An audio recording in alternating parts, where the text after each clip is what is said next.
my baby, hello, stranger.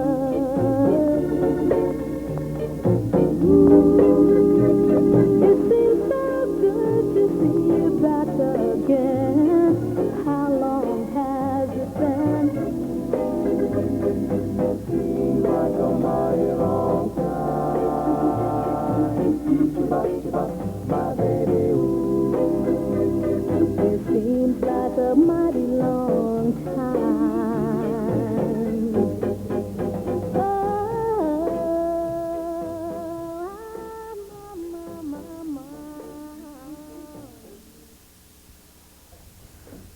Hi, welcome to the West End Video Newsletter. I'm Jim Campano, and you're not. I've been wanting to say that for a long time, and I finally got it in. And tonight's the perfect show to do it because I have the West End House, the executive director of the West End House, and the camp director of the West End House with me. I mean, they're long-time good people from the West End House. I mean, that's where my roots were.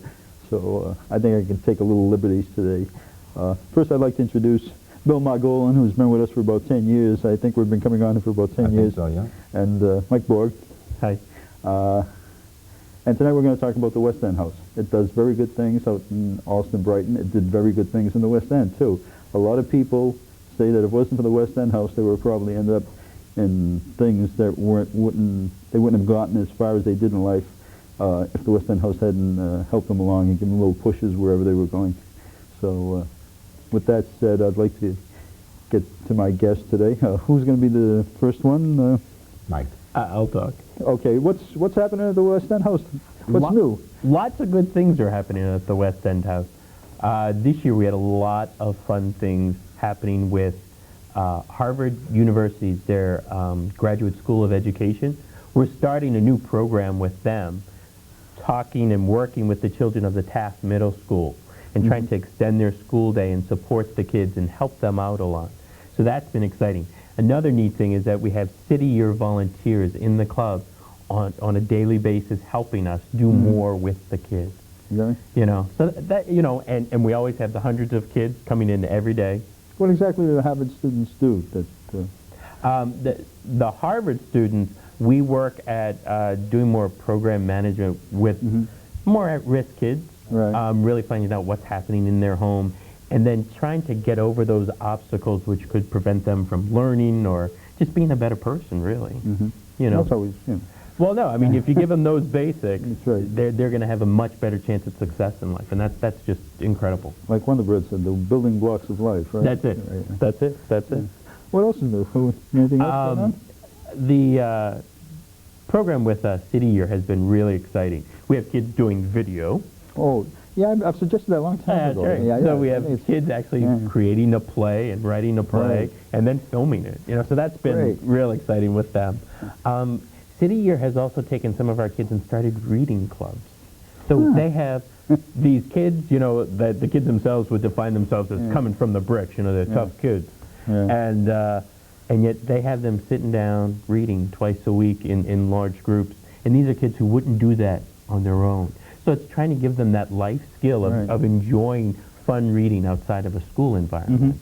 You know, so making it fun so that they would want to do it when they grow up. Yeah, I remember they did that in the West End Library. Right. They used to do that every Saturday. We used to go. I used to like it. Yeah. And I suppose it's still, you know, for kids nowadays, they don't read and they probably don't, you know, sit there and listen to somebody talk for a long time anyway. So I think it's a great idea, you know. Yeah. It gives them a little, like you say, another building block. Yeah, and that's really important with what we're doing. I mean, whether it's that or learning swim lessons, you know, which we still do on a daily basis, or wall climbing. That's right. They put the wall climbing thing in there. I forgot all about That's right. We won a national award for that. That's right. We were recognized in the top 20 clubs out of 1,900 clubs in the entire United States. So that made us feel very proud. Because in the old West End we had rock breaking, you know. That's okay. But our swim team just got back from Florida. They went to the national swim meet. So that was that for them as a life experience of something, getting them out of the city, getting them to see something new was incredible for them. Yeah, it's, you also, the Teen Center had a new, oh, that's right, they went to a national conference, right? The Teen Center did. Yeah, they went to meet with 1,800 other youth in Anaheim, California. We sent 15 of our kids out to California with their adult supervisors, and they had a phenomenal time. I mean, when you get 1,800 kids together talking about what's important to them, how they want to move ahead in their life, again, it's one of those life-altering experiences that helps a kid think positively, Well, has a kid hope. Especially California is such a different, Totally. lifestyle. Yeah. From Boston, it's quite a difference. Did they enjoy it? They had a great time. They spent 5 days out there. They got, besides doing all their workshops and just getting together as a group, they went to Disneyland. They went to some of the studios and things like that. So they just had a great time. Yeah. Okay, and how's the basketball team? This year? Our basketball team, our 12 and under, won the championship for the Northeast New England League for Boys and Girls Clubs. And our 15 and under lost literally at the buzzer by 1 point. Kids leaned back, did a jumper, and they lost by 1. It was heartbreaking for the kids, but they played well. They played their heart out, so it was just incredible. So we have a championship team, right? And then our kids lost right at the buzzer, and then our girls team, we actually have a girls basketball team now, a little bit different than in the old West End, but our girls basketball team went to the semifinals but lost in the semis. You know, when you say that, there's in the West End, there were 2 settlement houses. Well, there were actually more than 2, but the 2 big ones were the Peabody House and the West End House. Right.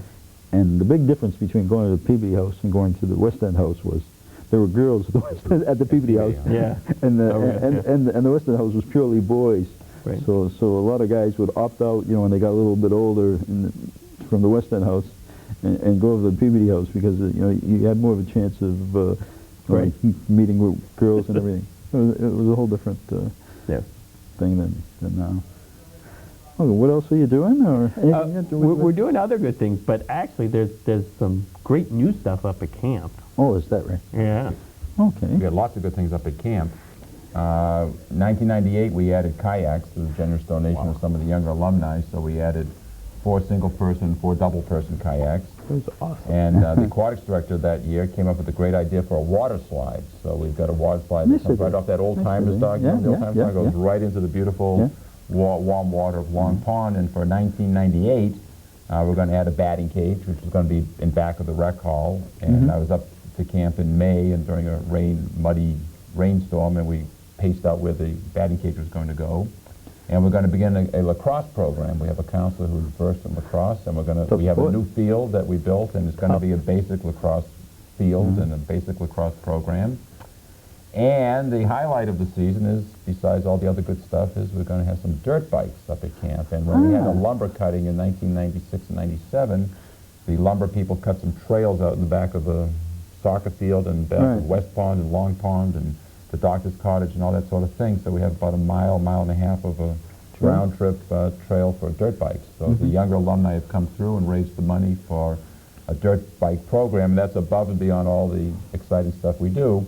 In 1998, the summer of 1998 will be the 90th anniversary of the West End House Camp, which is only 2 years younger than the Boys and Girls Club, which began in 1906. Both of them through the efforts of James Starrow, who really had a vision for what kids should be doing and what to do for them, and gave up his time, his efforts, and his money. So the camp is going to be 90 years old in 1998, and we're excited about that with the new programs and the kids and the counselors and keeping up the good traditions of keeping them going. And even expanding upon that sense of mission that Starrow brought to the club was we opened a new Boys and Girls Club unit this past year in a local housing development in Brighton, the Brighton section. Okay, looking off the site, Right, and so we're serving now an additional 200 kids at that site. And it's phenomenal. We're working with the Boston Housing Authority, and we're working with the Tenants Association at the Commonwealth Housing Development. Just incredible. Well, we have a tape. You brought a tape. Correct. Could you give a little introduction? This tape was done as a project by a woman who's doing her master's degree in film at Emerson. Her name is Nancy Esslinger, and I want to thank Nancy Esslinger for doing this tape for us, because it really captures what the club is all about and what we can do for a child that really needs help. Okay, can we roll tape?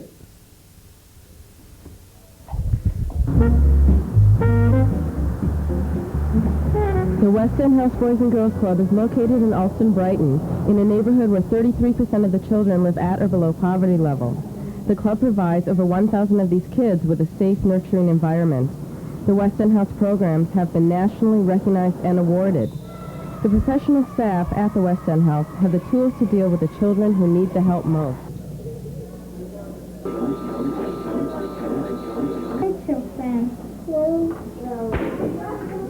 From school, I'm like, yes, I'm out. I can't wait to get to the West House. I could just play. But first thing I do, the first rule, the main rule is to do your homework first. Most of my life, I grew up in Alston and Brighton. I usually went to the club for a long time. I just come here every day and play basketball. That's my thing. You know, my favorite story was we had this little 8-year-old Hispanic boy who went to a games room tournament over at the Salesian Boys and Girls Club in East Boston. He went there, he had a wonderful time, he came back, and I was like, hey, how'd you do? How'd you like it? He said, I went to New Hampshire. You know, for him, going to East Boston was leaving the state. It was a whole nother world for him. I'm in the West End House on basically a weekly basis, and it's an incredibly important organization for our community. I see it still